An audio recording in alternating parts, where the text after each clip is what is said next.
মৃত মাছ খাওয়া হালাল, তাহলে মৃত মুরগি খাওয়া হারাম কেন? প্রশ্নকারী সুন্দরপুর থেকে আজিম মল্লিক।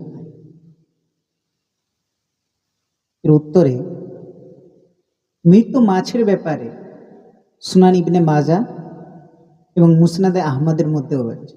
সুনান ইবনে মাজা হাদিস নম্বর 3314 মধ্যে হযরত উমর রাদিয়াল্লাহু তাআলা বর্ণনা করেন যে রাসূলুল্লাহ সাল্লাল্লাহু আলাইহি সাল্লাম বলেছেন, তোমাদের জন্য দুই প্রকারের মৃত জীব এবং দুই ধরনের রক্ত হালাল করা হয়েছে।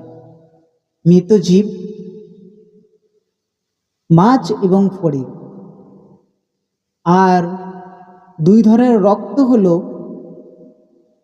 কলেজা এবং পিলহা।